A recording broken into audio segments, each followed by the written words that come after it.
previously on Talk That Talk.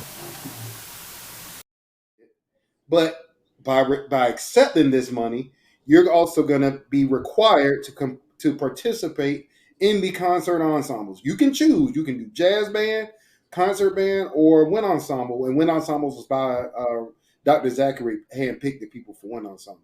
But it was absolutely communicated. So then that student can make a choice, an informed decision to say, all right, I don't want to do wind ensemble, so I'm not going to Prairie View because I know it's expected.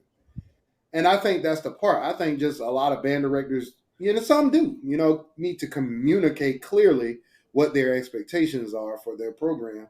Because at the end of the day, like you said, a lot of these groups, including DCI, which I brought up earlier, are reaching out to HBCUs because they like what we do. They like the fact that HBCU trumpets can play all day long in the upper range. You know what I'm saying? And they like the fact that drummers, like the drummers from MD. A lot of people don't know MD, you got to audition to be an MD every week. You don't just go on the field if you don't know your stuff tight. You go stand right over there. There go your raggedy shit over there. you can know it, and if it's dirty, you still might not play. But say you don't even get no raggedy shit. You gonna stand over there. You know it.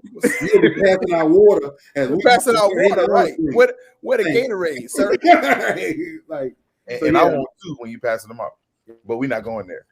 Hey, but can I say this before y'all pass it to Maya? I agree with everything that everybody is saying, but if we're going to talk about real advancement of pushing the culture of HBCU music programs overall, we can't just be so lopsided. I understand that quote unquote the marching band brings in the recruits and quote unquote brings in the money. We call it l'argent, bringing the money. But the whole point is we also have to be cognizant that a lot of those students are eventually going to become directors. So you can't fail them either, because at the end of the day, whatever you feed them, they're then going to give out to the world once they graduate from the world. So it's like we got to stop dumbing down shit though too as well. Some of these music departments honestly need to step their game up. Like honestly, for the last past couple of years, I know for a fact, if you come from FAMU, BCU, I've met these guys, or even Norfolk, like there are legit A1 guys. I don't give a damn what instrument they play. They know their craft. And that's what's up. If you think about, like, for example, like Sam Houston, you don't think of Sam Houston State University for their marching band. You think about their music department. You think about certain universities for their music department. And then it's the other aspects on the back end. When they talk about HBCUs, you think about the marching band, and then you consider if it's a good music department.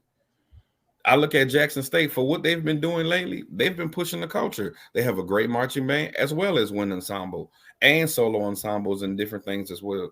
So it's like we have to do better, and we can't continue using the excuse of, well, the marching band bring the money. Well, it does. But what you doing after the fact though? What seeds are you planting after the fact 10, 20 years from now for the music education world? I think it's unfair to keep naming these big ensemble, these big groups too.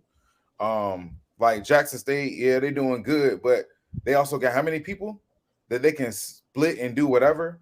Talk about a band that got 40 people and then say, oh, well, we doing this and we doing this and we doing this. Yeah, that's not happening, dog, because you killing these 20 students that's doing everything. You know what I mean?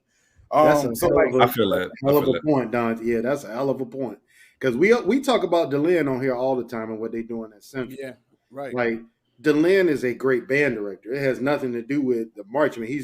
I've known DeLynn for over 20 years now. Like, that brother was one of the best musicians in Norfolk State Band when I was a freshman. So it was like, in my mind, I'm gonna always hold him on that level. I think about other bands. Like Dante, that's a hell of a point, man. I don't want to take Maya's time. That's a hell of a point. Don't be worried about me now. Y'all don't went on and on and on and on. No, go ahead, Maya, and reclaim your time. Reclaim your time. I mean, everything that I had in the pocket that already been.